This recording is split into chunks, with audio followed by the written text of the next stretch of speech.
before the Highlifter 2-inch bracket lift install, that's how much ground clearance we have.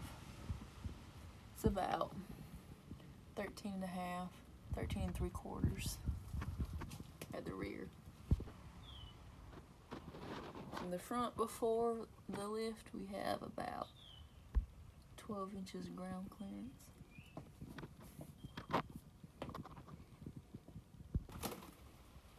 Take your wheels off.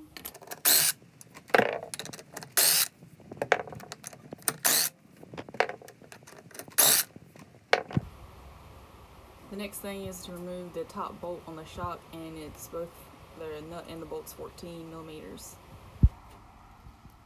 So in the kit you get these two longer ones, those are for the rear, that shorter one's for the front, and those two shorter pieces, and pretty much a bag of bolts. You pretty much slide this shorter one up on the front part of it and line it up with the holes. So you put the bracket right here, you put your bolt, your washer, you put your spacer in the middle. So you put your bracket on, come through,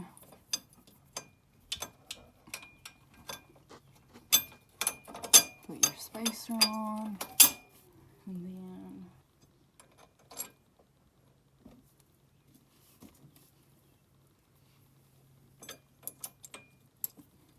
put your washer on, and then this one. And then you do pretty much the same for the other side as well. And then you tighten them up. Now, these are 17s. So you have to get a 17 to do these.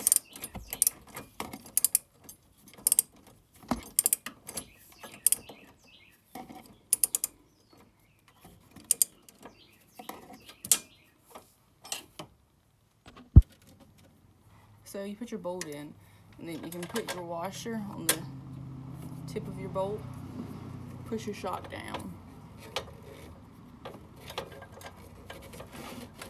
But you can have some force behind it. Push your bolt through there, hold it, get your other washer, put it on the inside because it's got to go, the bolt's got to go through it.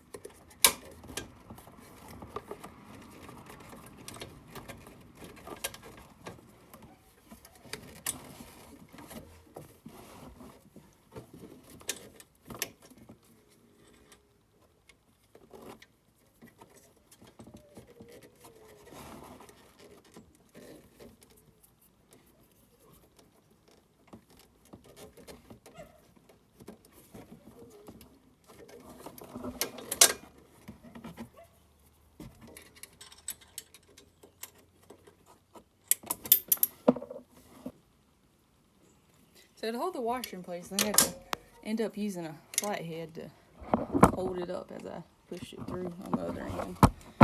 I'll move it so you guys can see. But yeah, I pretty much held the washer like this.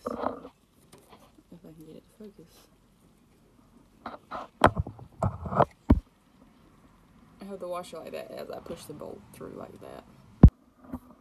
So basically that's what it'll look like when you finish on the front. And then you just pretty much do the same for the other side. So jack up your rear end.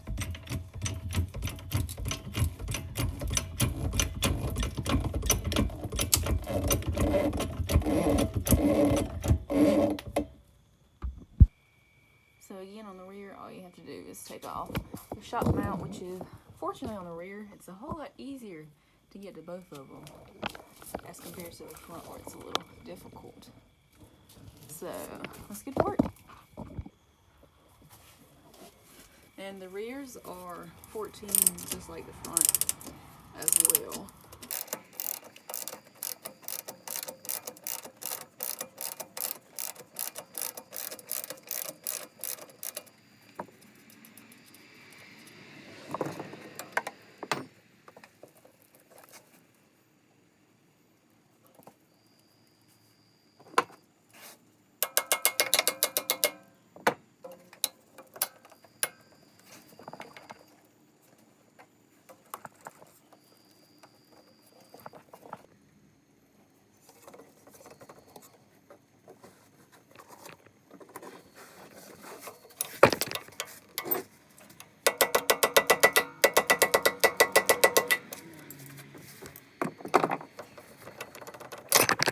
pretty much you have the same procedure for this side over here.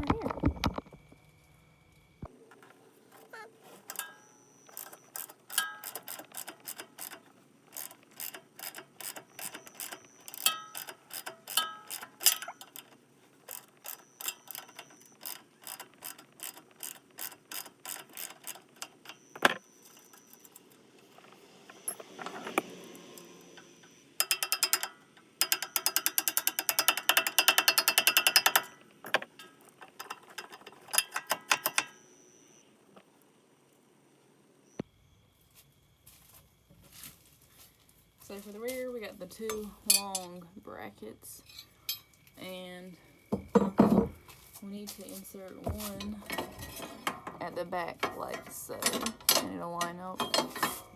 And then we're going to bolt it up, and then, you know.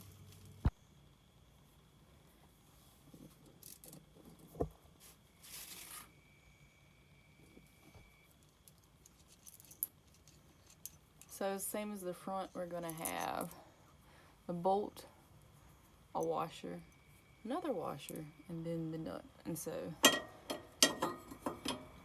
put it through here. Before you go all the way through,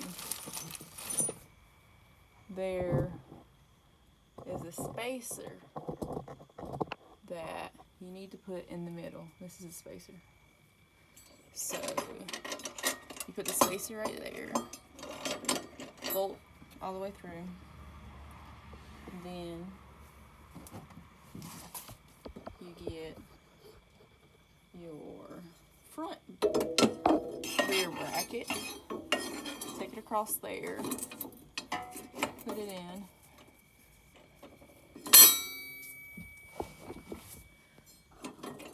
put the bolt through, then you put your washer, and then your lock nut. And these are 17s, I believe, as well. No, these are not 17s. That's a 14 I meant to say, hold on. Yeah, these are 17s. So these shocks are coming all the way up, so it's a little hard to get them down. So I got a wrench and I looped it under there, and I'm gonna push it down, hopefully far enough so I can get this bolt in. So I don't know if I'll be able to record this, because yeah, this is what it'll look like installed. I had to get some help, a third hand, to push that shock down and to the outside. That's it for the rear. Next is to install the easy part, which is, you know, the Highlifter logo, which will bolt right here at the back. So ultimately the easiest part.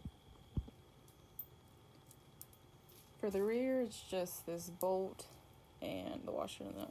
So you pick this up, drop the bolt through here, get your washer, push it down the bottom,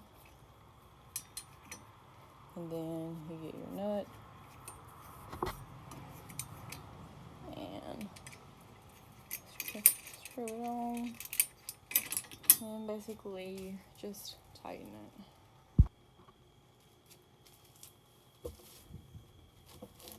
So you get your, these are both 11s. Oh.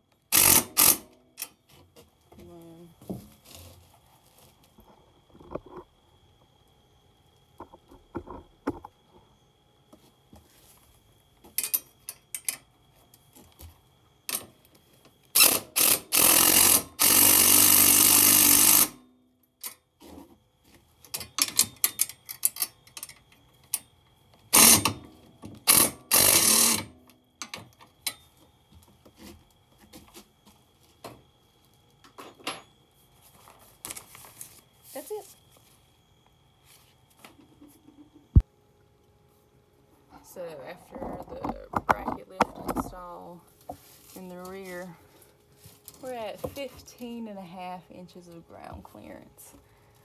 Let me tell you, it's four-wheelers. Pretty nice.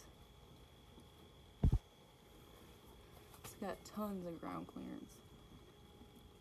And it's 28 Mega Mayhems on 12-inch factory Can-Am rims. So, came out great. Now for ground clearance after the Highlifter bracket lift. I'm going to try to measure it right there.